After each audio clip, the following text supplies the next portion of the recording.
Olá, gente linda dos sétimos anos, como estão? Espero que estejam todos bem. Hoje, vocês viram que não está no quarto do professor, né? Vocês estão sentindo um eco, espero que não atrapalhe, né? Vocês ouvirem a aulinha de hoje. Estou aqui no Carlos Castilho, lembrando, né? As aulas cada dia mais presenciais, mais alunos voltando à escola. E olha a correria que o professor está, né? Tendo que gravar a aula da outra escola, dentro da outra escola, nessa nova realidade que a gente está vivendo, quase todos, né, muito sobrecarregados. Se a gente não está sobrecarregado de trabalho, está sobrecarregado na parte emocional, sobrecarregados da ansiedade, né, por tudo isso que a gente vive, pandemia, desemprego, essa situação tão difícil que a gente vem vivendo. Mas, como os bons lutadores e lutadoras que somos, estamos aí tentando fazer, né, cada dia nos fortalecendo e melhorando a nossa escola. Aos alunos que estão indo no presencial e talvez estão assistindo esse vídeo, muito obrigado, as aulas estão fantásticas. Nós tivemos aulas assim surpreendentes, que em determinado momento nem parecia que eu estava dentro de um sétimo ano, que ficou tanto tempo sem ir à escola, né? Na verdade aí parou com as aulas ali no quinto ano, e super bacana, com opiniões legais. E eu convido você a conversar aí com a família, tá? E dar uma chegada ali na escola, que está muito legal, as aulas mesmo, surpreendente. E você que está em casa ainda, professor, ainda prefiro ficar em casa enquanto puder, ainda tem um pouco de receio, tranquilamente, tá? Sem problema nenhum, tá? O importante é que você também busque, né, o melhor para você, né? E que sua família permita isso, claro, né? Mas conta com a gente na escola, são aulas por aqui, pelo WhatsApp, o material está impresso lá na escola, e se precisar dar um pulo lá para ouvir uma explicação, tirar uma dúvida, pode ser pelo WhatsApp, pode ser com nossos coordenadores, pode ser com a gestão da escola, pode ser aqui com o professor Clebinho, beleza? Bom, gente, hoje o vídeo também não é longo, nós iremos dar uma continuidade nesse começo de colonização do Brasil, esse começo de povoamento. Lembra que o Brasil fica um tempo aqui sem povoá-lo, porque os interesses de Portugal eram as Índias ainda, ou seja, era o Oriente, até que para não correr o risco de perder o Brasil, outras nações de olho ali, aquela rivalidade entre as nações, eles começam com o sistema que eles já tinham tentado lá na África, em alguns lugares tinha dado certo, que eram as feitorias e as capitanias hereditárias. O que eram essas capitanias hereditárias? Faixas de terra doada pelo rei para alguns donatários poder explorar. Lembrando que não eram pessoas muito ricas, porque os ricos ficaram um pouco desconfiados desse investimento, porque era muito arriscado. Mas alguns aventureiros ali com um pouco de grana, alguns comerciantes, algumas das pequenas nobrezas, tentou essa sorte aqui no Brasil. Vim aqui desmatar, organizar o terreno, se preparar, equipar, organizar, horrível de novo falar, né? Contratar aí pessoas para escravizar índios, buscar depois, mais tarde, futuramente, escravos africanos. Então, ou seja, é um período aí de muita tristeza. O professor vai dar uma sumida e volta. O professor vai ali fechar a porta porque está vindo som de outra sala. Segura aí, meu Deus. Nem vou cortar essa parte do vídeo, hein? Segura aí.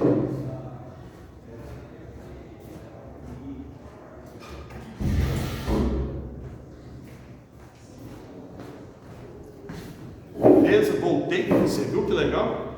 Salas lotadas aí, ó, lotada entre aspas, né? Mas 10, 12, 15 alunos, já tá aquela saudade daquele barulho na escola, né? Você viu uma classe atrapalhando a outra. Mas vamos lá, até da bagunça da saudade.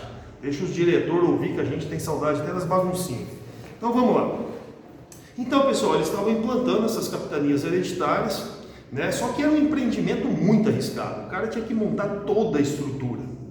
E aí, se ele conseguisse produzir, encontrar algum metal precioso, produzir açúcar, né, cana, ele poderia ter uma lucratividade, mas não era fácil, porque imagina, construir a estrutura, investir grana, vir com os barcos, um risco de naufrágio enorme, escravizar seres humanos, colocar para trabalhar, produzir, exportar. Tanto é que, lembrando da aula passada, só duas que vão dar certo, né? Infelizmente, só duas capitanias que vão dar certo, infelizmente para os portugueses, né? Que é aqui em São Vicente, Pernambuco, porque vão conseguir produzir muita cana-de-açúcar. O rei de Portugal, percebendo que isso não dava certo, pessoal, ele vai tentar criar uma estrutura melhor para continuar colonizando. E aí ele vai criar uma coisa chamada governo geral. os governadores gerais, ele vai mandando pessoas aqui ligado a ele de confiança para que viesse aqui no Brasil, já que as capitanias hereditárias fracassaram, nosso primeiro tentativa de povoação, ele falou, vou organizar. Então, se vocês vão lá e vão criar câmaras municipais. Aí você fala assim, ué, professor, câmaras municipais é parecido com o que tem em Guapiaçu, aqui nas outras cidades do Brasil? Isso, parecido. Lugares onde pessoas vão deliberar de como organizar a sociedade. Não é igual agora, com vereador, eleição. Esses homens eram escolhidos por esse governador geral, ou seja, era escolhido por Portugal. O que eles chamavam de homens bons. Esquisito, né? Mas vamos lá. Homens bons seriam os homens que dariam ideia de como mudar a cidade, onde fazer uma calçada, onde fazer uma infraestrutura, o que construir, como defender essa cidade, como cobrar impostos, como organizar. Então existiam uns cargos dentro dessa nova estrutura chamada governo geral. Você tinha o provedor-mor, o capitão-mor, né? Mor, chique, né? Ou seja, nós tínhamos cargos, vocês vão ver no texto, explicado certinho para vocês, um que cuidava só da parte do recolhimento de impostos, um que tinha que proteger, a função dele era proteger de invasores. Então ele vai criar uma estrutura de cargos, vai criar uma estrutura dessas câmaras municipais, para que acontecesse o quê? Quanto mais ele conseguisse solidificar, povoar o nosso território, menos riscos de invasão tem. Então vai vindo esses governadores gerais para o Brasil, o professor vai destacar certinho cada um, junto com eles vem os jesuítas, que vão ter uma importância muito grande. Quem é jesuíta, professor? Nossa, matéria nada contra a reforma, hein? Jesuíta era uma ala da Igreja Católica e ela tinha essa importância de colocar o cristianismo para o mundo, ou seja, de evangelizar o catolicismo para o mundo. E os jesuítas também eram padres, a gente chama padres soldados de Cristo, né? Guerreiros, ajudavam na administração. Tanto que numa dessas vindas para cá, vem um, aqui o professor nem ia citar nome, para não ficar um vídeo longo, vocês poderem estudar com carinho aí, né, a matéria, né, senão eu vou praticamente repetir o que está no texto, não é essa a intenção. Um deles é o padre Anchieta, que vai fundar um colégio em Piratininga.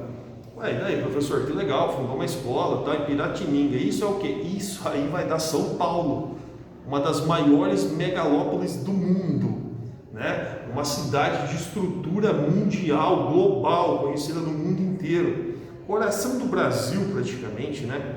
Parte mais industrializada, moderna e, claro, também com muita pobreza, desigualdade social, que é também características de grandes cidades pelo mundo inteiro. Você vê, nasceu ali, ó, um padre jesuíta fundando um colégio, inclusive é um museu hoje, é uma atração turística em São Paulo, esse marco da onde surge essa cidade com milhões de habitantes. E é muito curioso, né, que vem o Duarte da Costa, depois vem o Mendes Sá, né? Vem o Tomé de Souza, que é o primeiro governador geral, que vai tentar organizar aqui. O Mendes Sá também organiza, sobre ele os franceses tentam tomar ali o Rio de Janeiro, o pessoal deixa aquela região um pouco quieta, os franceses vão lá e pum, tenta, viu que tinha riqueza no Brasil, eles montam uma região chamada França Antártida, só que 12 anos depois, né, os portugueses conseguem expulsar os franceses daqui. Vocês vão ver no texto que é uma história interessantíssima.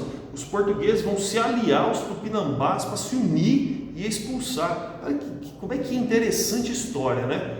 Num determinado momento os portugueses lutavam com os índios. Vocês vão ver também no texto que o professor mostrou para vocês, justamente, propositalmente, vocês vão ver quantas guerras teve, né, entre esses portugueses que chegam para governar os índios. A gente tem essa impressão de cordialidade, que os índios não lutaram pela terra que era deles, que eles não tentaram resistir. Não, muito pelo contrário. Eles tentam sim, eles lutam bravamente, as guerras eram muito violentas, que é característica, né? Por isso é uma guerra, claro, né, professor, claro. Mas aí o que acontece, pessoal? Junto com o armamento português, vem as doenças, a gente já discutiu isso, né? Quem está indo presencialmente, a gente até falou bastante disso. E aí é complicado para o índio, né? Armamento, apesar dele conhecer o território, né, ter de certa forma um número muito grande de guerreiros, mas aí a arma de fogo e principalmente as doenças que os europeus trouxeram, isso vai ajudar a cometer um genocídio, uma morte enorme de índios, né? O o que vai fazer com que muitos índios optam por trocar de região, entrar mais para o interior do Brasil, mas isso daí já é uma outra história, em outro momento. O importante é de vocês saberem agora, né, resumindo tudo isso que o professor Clebinho está passando para vocês. Capitanias hereditárias não deram certo, então o cara monta um governo geral. E nesse governo geral ele monta as câmaras municipais, onde começa, vamos pensar assim, os primeiros políticos do Brasil, que começam a tentar organizar a sociedade aqui, estruturar, dar uma cara de colônia, de nação, de algo urbano, para que se possa explorar esse país e tentar levar bastante, o maior número possível de riquezas para Portugal. Então assim, é uma parte que é muito importante para a história do Brasil, é onde Portugal realmente começa a pensar em desenvolver essa colônia, muito diferente aí de outras nações que desenvolvem para povoamento. Portugal sim, começa a povoar, mas com uma intenção muito clara do que? De explorar as nossas riquezas e comercializar com a Europa, tá? Por hoje, galera linda, fica aqui, então espero que vocês tenham entendido. Capitanias hereditárias, apesar de não ter dado certo, o rei ainda investe, monta-se um governo gerais, coloca homens de sua confiança, monta as câmaras municipais que ajudam a organizar, cria-se cargos políticos e não esqueçam, né? Outros países tentaram invadir. Numa das guerras muito interessante, os portugueses se unem às tribos para enxotar os franceses daqui, e também tivemos guerras entre os portugueses e os índios para acabar com esse mito que o índio é o bom selvagem, aquela imagem caricatura do índio, né, que ele aceitou essa dominação. Não, o índio lutou até o fim por essas terras. Os índios lutam até hoje, né? Apesar dos avanços das leis de demarcações, infelizmente ainda existe um preconceito e uma violência com os povos originários. Eu nem gosto mais muito de falar índio, sabe? Eu falo mais para vocês entenderem. Mas os povos originários dessa terra, até hoje, 2021, hoje dia 20 de agosto que eu estou gravando esse vídeo, índios estão sendo mortos, terras deles estão sendo invadidas, e como eu falei, apesar de avanços, de ter uma parte aí da sociedade que os protege, não só na questão de cultura, mas da própria vida deles, né, ainda os índios sofrem e necessitam diariamente de lutar por sua sobrevivência, e mesmo às vezes na nossa região não tendo, né, tantos índios, e a gente tem um contato muito limitado, mas quando a gente viaja um pouco fora daqui, é dever nosso enquanto brasileiros, né, enquanto seres humanos, nos sentir empatia por essa dor dos índios, por essa luta dele, né? A gente não pode simplesmente descartar porque é índio, como eu já ouvi tantas vezes na mídia aí. Não,